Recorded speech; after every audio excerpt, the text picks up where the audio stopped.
Boa noite, irmãos.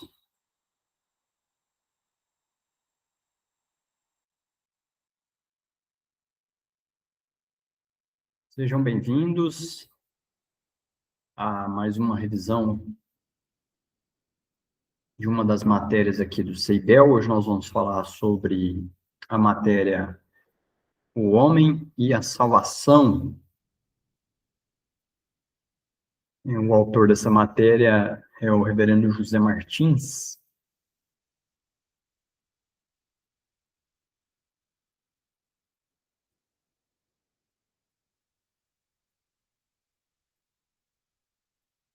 Bom, já são 7h04, a gente pode começar, né? Essa matéria, meus irmãos, ela começa falando a respeito da imagem e semelhança, né, em que nós somos criados, e ela vai falar desse termo, essa expressão, em dois sentidos, né, o sentido restrito e o sentido abrangente. Nós temos até uma tabelinha aí comparativa, né, como que era a imagem do homem na criação, na queda, na redenção, na glorificação. Bom, ao contrário do que o humanismo vai dizer, né, porque ele coloca o homem como se fosse o centro de todas as coisas, quando, por exemplo, vai dizer que o homem é a medida de todas as coisas. Então, o humanismo ele coloca o homem como sendo o centro de todas as coisas. Mas não é isso que a Bíblia nos diz. A Bíblia mostra que nós só podemos conhecer a verdade e nós só podemos nos conhecer quando nós olhamos para o Criador. Então, quando nós olhamos para um ser perfeito, aí é que nós podemos ver as nossas imperfeições. Porque quando a gente, como seres humanos, comparamos uns com os outros, se não houvesse um ser perfeito como Deus, talvez nós acharíamos que seria muito normal ou muito natural que nós pecássemos. E Paulo vai dizer a respeito disso que quando nós pecamos, por exemplo, nós estamos desagradando a Deus e muitos dos nossos pecados nós só sabemos porque nós passamos a conhecer a vontade de Deus. Então, quando nós conhecemos a vontade de Deus, a sua lei, que é santa e boa, a partir daí é que nós nos deparamos com o pecado. Então, a melhor forma de nós conhecermos a nós mesmos é conhecer o nosso Deus. Então, aqui a lição, ela vai tratar aqui a respeito da ideia de um espelho, né, quanto a ser a imagem de Deus. Então, é como se nós fôssemos um reflexo da imagem de Deus, mas isso não quer dizer necessariamente que nós somos deuses ou que nós somos superpoderosos, né, ou como se houvesse alguma característica nossa que nos tornasse como Deus, né? Mas sim, quando vai falar de imagem e semelhança de Deus ali, está tratando justamente da nossa capacidade de refletir a presença de Deus. O autor Zé Martins, ele vai bater muito nessa tecla, né, de que a imagem de Deus seria o fato de nós refletirmos a presença de Deus. É claro que isso não quer dizer que não é uma questão corpórea, não é que nosso corpo seja semelhante ao de Deus, até porque Deus é espírito, então não tem corpo, né? Então não é uma aparência física, né? Mas é uma aparência de presença. Então nós refletimos a presença de Deus, segundo o autor. Outros autores vão dizer que imagem e semelhança de Deus tem mais a ver com o fato de nós nos relacionarmos uns com os outros, de nós termos essa capacidade de nos relacionar. E então alguns autores vão defender mais essa ideia, né? Mas, independente disso, a Bíblia diz claramente que antes do pecado, que o autor vai dizer aqui que no sentido restrito, né, imagem e semelhança ali, no sentido restrito, seria antes do pecado, em que esse reflexo da imagem de Deus era perfeito. Então, Adão e Eva refletiam a imagem de Deus de uma forma perfeita. Depois que o pecado entrou no mundo, aí nós passamos para o sentido abrangente, ou seja, em que todo o ser humano, ele ainda reflete a Deus, mas de uma forma imperfeita. Paulo usa essa metáfora do espelho, né? Mas na época de Paulo, o espelho ele não era tão fiel, né, quanto é hoje, né? Embora tenha alguns espelhos aí que às vezes ou estica a gente mais ou diminui demais, né? Mas na época de Paulo, o espelho não tinha essa perfeição que nós atingimos agora com a modernidade, né? O espelho era meio embaçado ali. Então, por isso que Paulo usa essa metáfora do espelho. Então, era uma imagem embaçada, distorcida, não era uma imagem perfeita a respeito do que nós somos. Tá? Então, após a queda, nós refletimos ainda a imagem de Deus, mas de uma forma imperfeita. Portanto, nós continuamos com essa imagem, mas apenas pela graça de Deus. E é por isso que nós precisamos tanto da salvação que Jesus oferece. É um dos textos aí que são citados pelo autor, está lá em 1 Coríntios 11, 7, né? Então, nós fomos criados para ser espelho de Deus, para refletir a imagem de Deus, né, de forma perfeita, mas o pecado estragou esse reflexo, deixando essa imagem toda deturpada, embora não tenha destruído ela por completo. E a boa notícia é que Jesus, que é a imagem perfeita exata de Deus, veio para restaurar esse estrago em nós, né, através do Espírito Santo, nos transformando de novo para ficarmos parecidos com Ele. Por causa disso, nós temos duas grandes responsabilidades. Primeiro, tratar todo mundo com respeito e não fazer mal a ninguém, já que até no pecador ainda existe, né, esse rastro de semelhança com Deus. Então, ainda há em nós rastros, vestígios dessa imagem, e por isso nós veremos homens de todos os tipos fazendo boas obras, porque ainda resta algo em nós dessa imagem e semelhança, mas agora ela está embaçada, ela está ofuscada. Tá? Bom, nessa tabela aí do slide, nós temos aí, né, a criação, o estado da imagem, ela era perfeita, a referência está lá em Gênesis 1, 27. Na queda, essa imagem ela ficou deturpada, né, mas não totalmente destruída. Tá?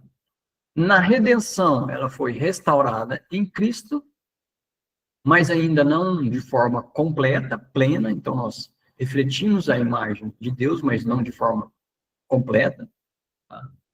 E somente na glorificação é que essa imagem será plenamente conforme a imagem de Cristo, que está lá em Romanos 8, 29. Bom, então antes da queda, o ser humano ele vivia em total sintonia com Deus, refletindo a presença dele, de um modo perfeito, através da sua justiça, através da retidão, e ele vivia numa amizade profunda com Deus.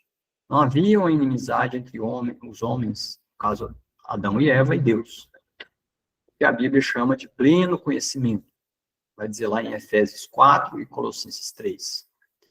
Então, o homem não era um Deus, mas funcionava como um espelho fiel ao Criador, vivendo debaixo da vontade de Deus, né, dentro do pacto de obras ali. Então, se ele continuasse obedecendo, ele teria a vida eterna. Mas, se ele desobedecesse, então o resultado seria a morte. Então, naquela época, a imagem de Deus em nós era impecável, perfeita, embora o pecado tenha deixado tudo deturpado. Então, essa é a ideia que traz no texto, e isso vai ser restaurado através da obra do Espírito Santo. A imagem de Deus diz que o homem não é apenas mais um animal também, né? Então ela nos diferencia da criação, tá? Quando ela diz que nós somos feitos à imagem e semelhança de Deus, então ela, de certa forma, nos diferencia do restante da criação, dos animais, das plantas, entre outras coisas, né? Então ela faz essa distinção, tá? E ela diz que nós refletimos a presença divina e, por isso, nós deveríamos viver em total conformidade com a vontade de Deus. Então, essa expressão, imagem de Deus, traz um diferencial para nós. E também fala a respeito de um conhecimento, né, que Deus já nos conhece profundamente em cada detalhe. E o nosso propósito era retribuir esse conhecimento, deixando de ver por espelho para vê-lo face a face. Também nós somos feitos para espelhar o caráter de Deus, a sua retidão, a sua justiça, né? Quando estamos em comunhão com Ele, nós expressamos a sua justiça no mundo. Mas uma vez que o homem pecou, essa imagem foi deturpada, e somente a restauração em Cristo é que pode restaurar essa imagem e semelhança de Deus, né? Mas, além disso, a restauração de Cristo também, ela nos traz o quê? Vida eterna. Através de um relacionamento, através de uma amizade, através do conhecimento que nós temos a respeito de Cristo. Mas, resumindo aqui, a imagem de Deus diz que o homem é um ser único e ela nos diferencia do restante da criação. Bom, o pecado. A definição do pecado é que pecado é qualquer falta de conformidade ou transgressão da lei de Deus. Então, o pecado é tudo aquilo que nós fazemos que vai contra a vontade de Deus, que está expressa na sua palavra. Portanto, nós só podemos conhecer o pecado quando nós conhecemos a palavra de Deus. O pecado de ato são as ações erradas, como matar ou roubar. Então, o pecado de ato é tudo aquilo que nós fazemos, né? São os pecados através das nossas ações. Então, nós pecamos também através das coisas erradas que nós fazemos, através das ações.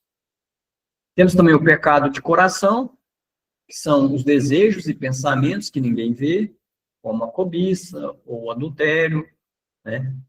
Jesus, inclusive, vai dizer lá, né, que só o fato de um homem olhar para uma mulher com um olhar impuro, ele já pecou. Esse é o pecado de coração, ou seja, são os nossos pensamentos, os nossos desejos. Então, nós pecamos também dessa forma. Tá? Bom, além disso, nós pecamos também, embora não esteja aqui no slide, nós pecamos também com as palavras, mas isso pode ser incluso ali também no pecado de ato.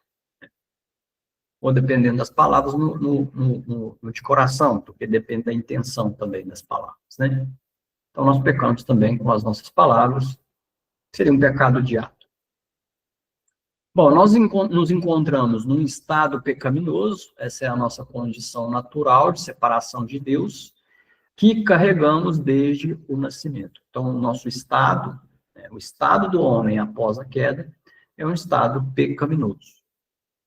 Bom, e a gravidade, né? Para Deus quebrar um ponto da lei é tornar-se culpado de toda era. Então, ou seja, para Deus, qualquer parte, qualquer ponto da lei que eu pecar é o suficiente para que eu seja totalmente culpado. Então, se eu pecar num único ponto da lei, eu já mereço o castigo eterno, que é a morte eterna. Isso aqui é muito duro, meus irmãos.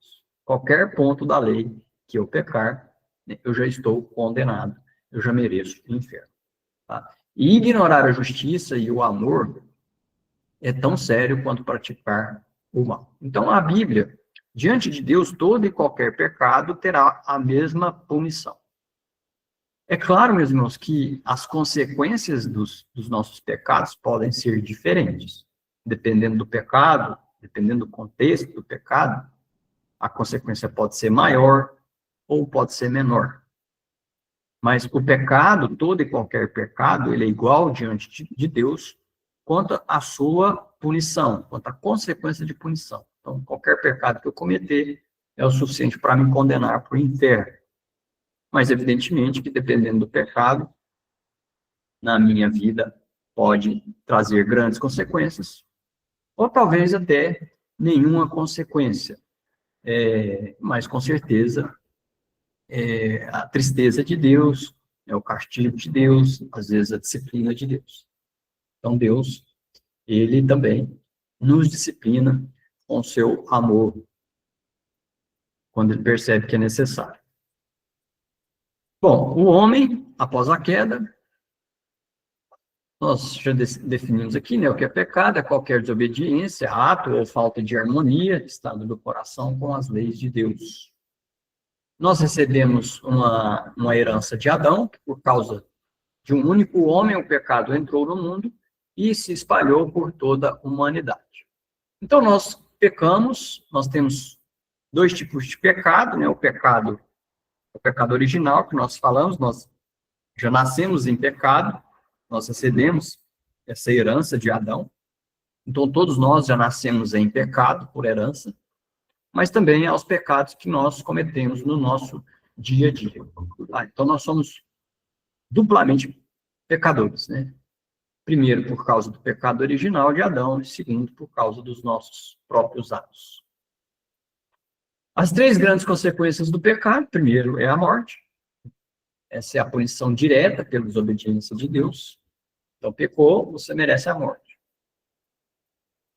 A segunda grande consequência é a culpa. Então, todos nós nos tornamos culpados perante o juiz, que é Deus. E a terceira grande consequência é a corrupção. A natureza humana foi estragada, afetando nossos pensamentos e desejos. Então, após a queda, né, nós temos uma natureza corrupta, e, por isso, nós somos tendenciosos a fazer o mal. E o alcance é total, né, porque ninguém fica de fora, o estado pecaminoso atinge o coração, os atos e o destino final de cada ser humano. Tá? Então, o alcance do pecado ele é total, porque todos nós, todos os seres humanos, estão no estado de pecado, e esse pecado ele atinge todo o nosso ser, toda a nossa alma, inclusive o nosso próprio corpo, né?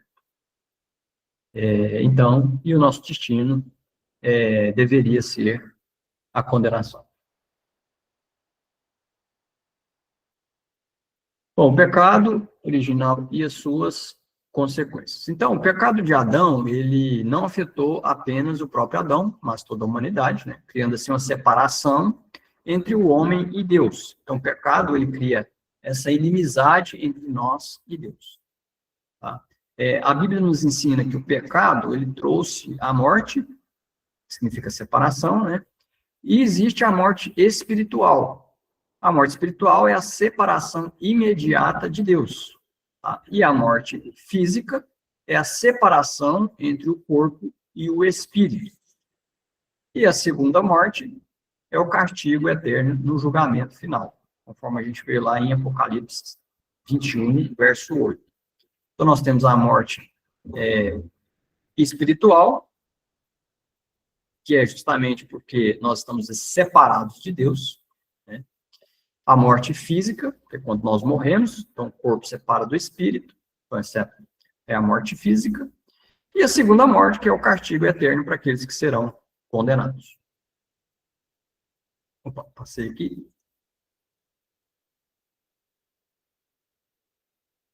Bom, pelo pacto das obras, Adão representou todos nós. Por isso, nós herdamos a culpa e a corrupção da nossa natureza, né? Nós herdamos isso de Adão. A nossa única esperança, então, já que no pacto das obras foi quebrado por Adão e Eva, A nossa única esperança que restou é o pacto da graça. O que é o pacto da graça? É a vinda de Jesus Cristo, vindo de forma graciosa, misericordiosa, para nos salvar, se colocando como nosso representante e nos salvando. Então, esse é o pacto da graça. Por que é pacto da graça? Porque graça é favor imerecido. Uma vez que pelo pacto das obras, ou seja, pelo aquilo que nós fazemos, nós não fomos capazes de cumprir o pacto das obras, no caso Adão e Eva, né, eles não foram capazes de cumprir esse pacto, então foi-se necessário o pacto da graça, quando Jesus vem para nos salvar. E aí a doutrina da depravação total, né, vai dizer que o ser humano ele está corrompido em todas as suas partes, né, da sua natureza, tanto o coração como a mente, a vontade, ou seja, todas as partes do nosso coração, todas as partes da nossa vida, todas as áreas da nossa vida foram alcançadas pelo pecado, e por isso nós chamamos aí da doutrina de depravação total. Tá? Uma outra doutrina também é a incapacidade total.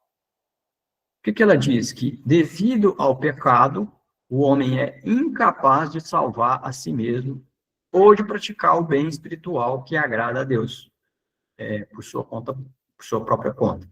Né? Então, por causa do pecado, nós somos incapazes de nos salvar. Né? Lembrando que nós estamos mortos nos nossos delitos, nossos pecados, né? E por isso nós nós não temos menor condição de nos salvar. Então, era necessário a vinda de Jesus para que ele pudesse nos salvar. Bom, o pecado atual, ele também se divide em dois tipos, né?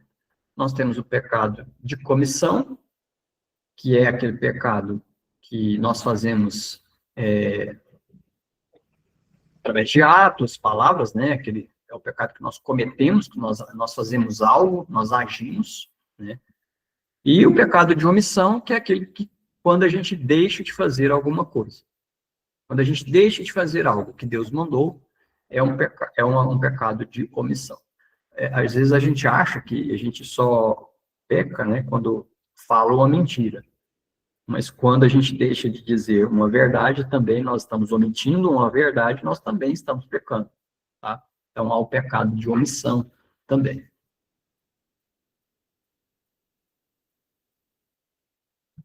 Bom, a Bíblia vai falar para nós a respeito da vontade escravizada. Então, antes da queda, Adão e Eva, eles possuíam livre-arbítrio. Bom, qual que é o conceito de livre-arbítrio aqui? Eu sei que é muito dito, especialmente em alguns filmes, né, de que nós temos livre-arbítrio.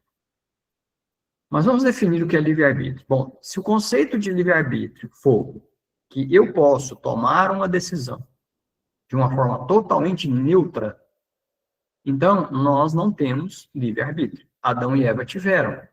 Adão e Eva, como eles foram feitos à imagem e semelhança de Deus, e eles refletiam essa imagem de uma forma perfeita, eles podiam escolher entre o mal e o bem de uma forma totalmente neutra, sem ter nenhum tipo de inclinação.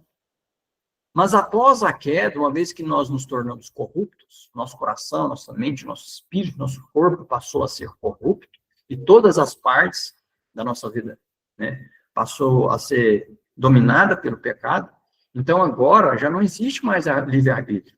O que existe, na verdade, é uma tendência, uma forte tendência em nós em praticar o mal.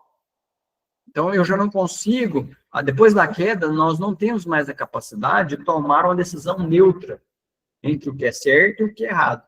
Não, nós temos uma inclinação para fazer o que é mal. Então, se eu puder escolher entre o bem e o mal, geralmente, via de regra, por causa do pecado, eu vou escolher fazer aquilo que é mal. Por isso, nós dizemos que, após a queda, não existe livre-arbítrio, tá? Porque nós somos inclinados a fazer o mal. Segundo tópico aí é que o homem não é verdadeiramente livre, ele é escravo de quem o domina. Então, ou nós somos escravos de Deus, escravos de Cristo, ou nós somos escravos do demônio. Porque ou nós estamos inclinados a fazer o bem, e isso só é possível quando o Espírito Santo realiza a regeneração em nós, realiza a conversão em nós, aí nós passamos a estar inclinados em fazer o que é o bem, né? Então, nós dizemos, de certa forma, que nós somos escravos de Cristo, tá? Inclusive, a Bíblia vai usar essa linguagem, né? Ou nós somos escravos de Satanás, quando nós estamos inclinados a fazer o que é mal. Nós buscamos fazer e nós queremos fazer aquilo que é mal. Portanto, nós somos, nessa situação, nós seríamos escravos de Satanás. Tá? Terceiro tópico aí, a liberdade real só é recuperada quando o cristão é regenerado por Jesus. Então, uma vez que nós somos regenerados, que nós nos convertemos a Deus, agora sim nós temos a liberdade, né, de poder fazer aquilo que é bom, aquilo que é correto. Tá? Mas foi necessária uma ação de Deus, uma ação do Espírito Santo para transformar o nosso coração, para que nós pudéssemos obter essa liberdade. Então, antes, eu não tinha essa liberdade de desejar fazer o bem. Pelo contrário, a gente sempre deseja fazer o mal. Mas agora, através da ação do Espírito Santo nas nossas vidas, nós passamos a ter essa liberdade de poder fazer aquilo que é certo. É claro que essa liberdade, não é total e plena, porque nós não nos tornamos perfeitos, né? No slide anterior, nós vimos que só vai ser concluído de forma plena, essa imagem só será restaurada de forma plena e completa na glorificação, quando Jesus voltar. Então, essa liberdade ainda não é total, tá? Mas nós temos liberdade para fazer o que é certo, para fazer o que é bom, para escolher entre o bem e o mal, entre o que é bom e o que é ruim, né? Mas ela ainda não é total. No quarto tópico aí, nós temos o arrependimento e a fé, né, não nascem da vontade humana. Tá? Então, a Escritura vai ser muito clara, especialmente lá em Efésios, capítulo 2, né, vai dizer que a fé é um dom de Deus, então é algo que ele nos concede, então não vem de mim, tá? Vem do próprio Deus. O Espírito Santo age na minha vida, e a partir do momento que ele regenera a minha vida, eu passo a ter fé. Tá? Então, a fé não nasce da vontade humana, ela nasce a partir de uma obra graciosa de Deus nas nossas vidas. Tá? Eu acho interessante a gente ler esse texto, Efésios, capítulo 8.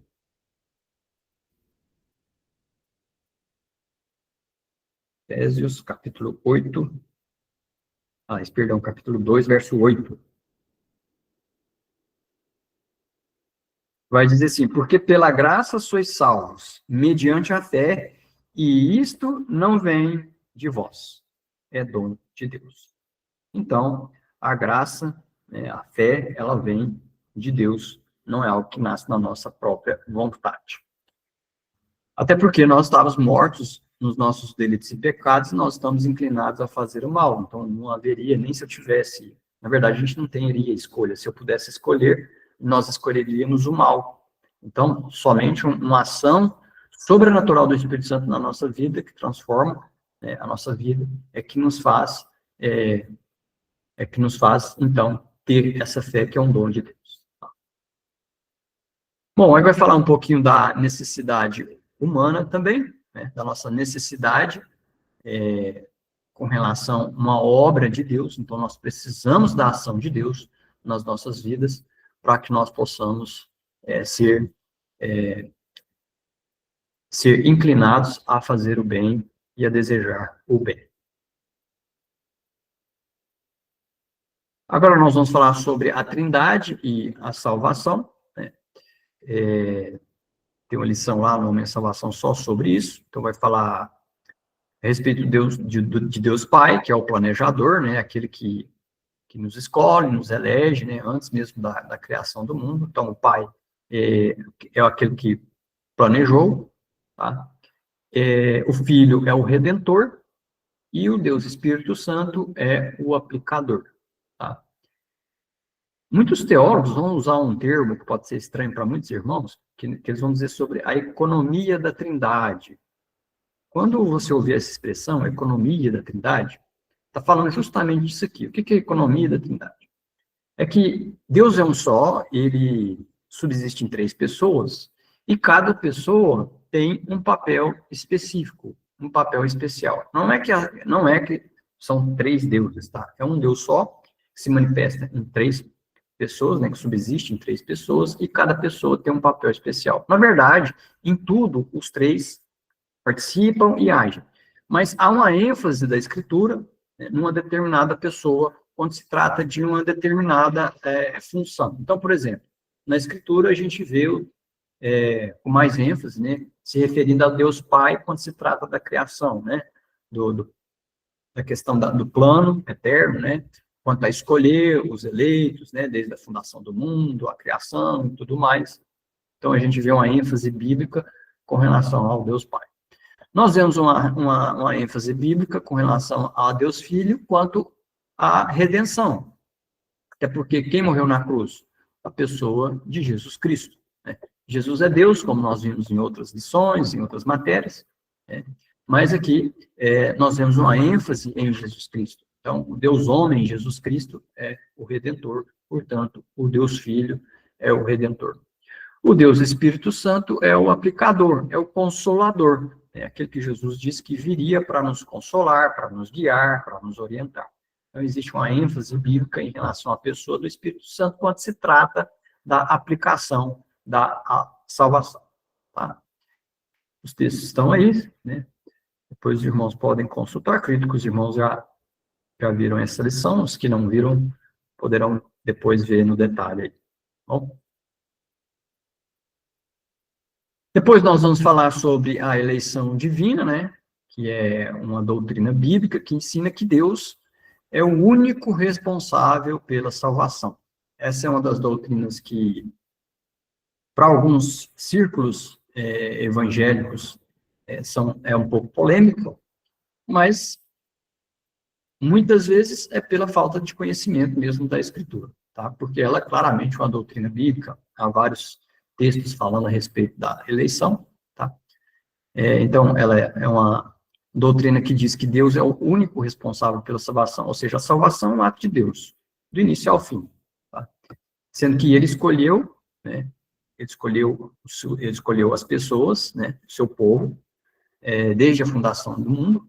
Ele fez isso por sua livre e espontânea vontade, tá? E ele fez isso por amor, sem depender de qualquer mérito ou decisão humana, ainda que seja prévia. Tá? Então, não é que Deus olhou como a pessoa seria, como seria o comportamento dela, o que ela faria, e só então ele decidiu salvar, porque se fizesse isso, seria uma salvação por obras, né? Deus teria previsto a obra, mas não, tá? A Bíblia vai dizer claramente, Deus nos escolheu antes da fundação do mundo, então foi uma escolha de Deus antes da própria criação. Então essa escolha, ela não é apenas uma previsão de quem teria fé, mas ela é uma decisão de Deus, uma decisão soberana que garante, né, a nossa salvação, a nossa união com Cristo. Né? E ela conduz o crente a uma vida de santidade, mantendo-nos responsáveis por nossos próprios pecados. Eu sei que alguns vão dizer, mas será que essa doutrina não pode levar o crente a viver uma vida resoluta, pelo fato de ter sido eleito? Ora, meus irmãos, Deus é soberano em todas as coisas. E se ele elegeu para salvação, evidentemente que aquela pessoa será um crente verdadeiro. Não será um crente perfeito, ninguém evidentemente, mas se Deus o elegeu para ser salvo, ele irá viver como um verdadeiro crente. Tá? Ele será salvo. Não quer dizer que ele não vai pecar, ele pode pecar, pode cometer graves erros, inclusive. Tá? Mas ele sempre, sempre irá se voltar para Deus, porque ele é um eleito, ele foi feito filho de Deus, foi pela doutrina da adoção, portanto, ele sim sempre irá voltar para os caminhos do Senhor, porque ele é o que ele deseja. Tá? Então, essa é a eleição divina. E tem alguns aspectos essa eleição, né? O primeiro item é do nosso slide, é que ela é eterna, ela foi decidida por Deus antes mesmo da criação do mundo, está lá em Efésios 3. Vamos ler aqui, eu já estou fácil aqui, 3, versos 3 e 4, diz lá, pois, segundo uma revelação me foi dada a conhecer o ministério, deixa eu ver aqui,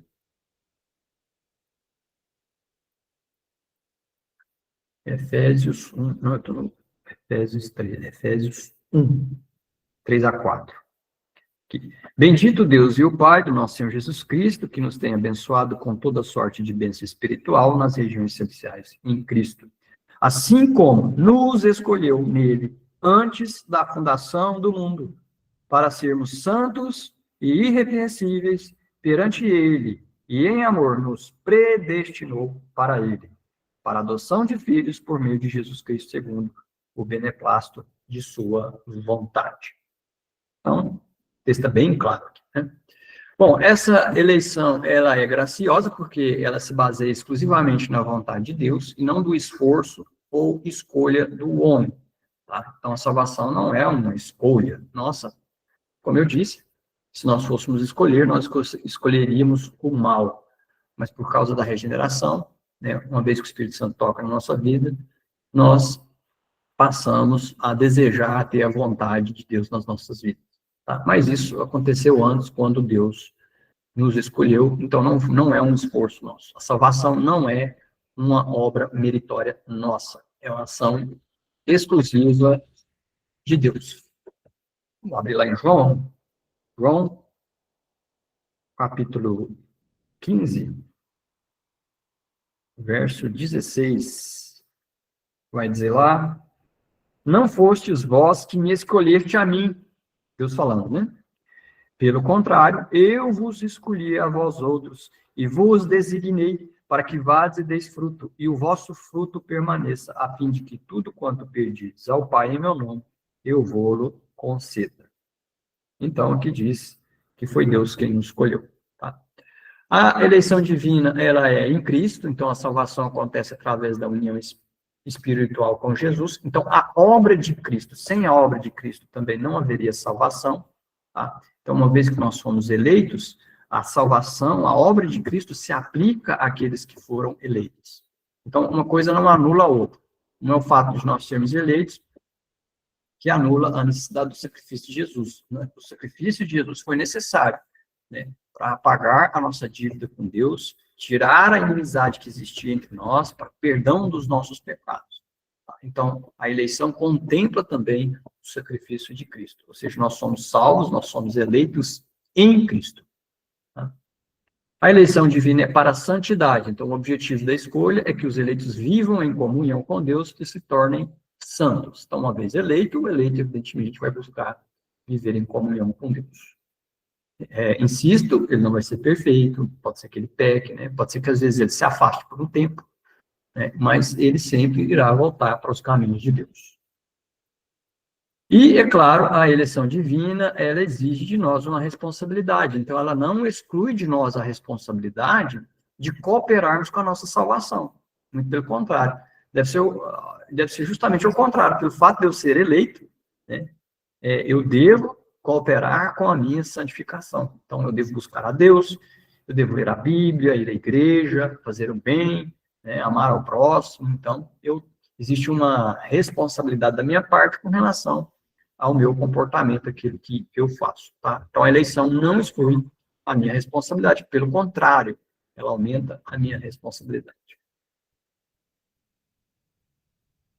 Bom, o Pacto da Graça. O fundamento do Pacto da Graça é que ele é um acordo entre Deus, Pai e o Filho, que jamais falha, pois depende da perfeição de Cristo e não do homem. Então, o Pacto da Graça foi uma aliança, né, um pacto entre Deus, Pai e Deus, Filho, tá? Para que a nossa salvação fosse possível. Então, não depende de nós, porque foi algo entre Deus, Pai e Deus Filho. Tá? A ação da Trindade, o Pai escolhe, né, através da eleição, o Filho Jesus cumpre o pacto, quando ele morre, se sacrifica por nós, Tá? E o Espírito Santo entrega os benefícios aos salvos, nos dando dons espirituais, né, contribuindo para a nossa santificação, nos guiando no nosso dia a dia.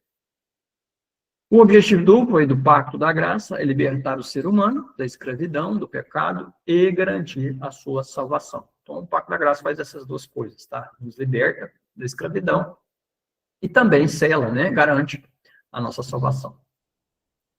A revelação histórica, né, prometido inicialmente no Éden e reafirmado através de Noé, Abraão, Moisés e Davi. Então, nós vamos ver que o Pacto da Graça começa ali quando Deus promete para Eva, né, que ele enviaria um descendente, né, que ele pisaria na cabeça da serpente. Então, começa ali.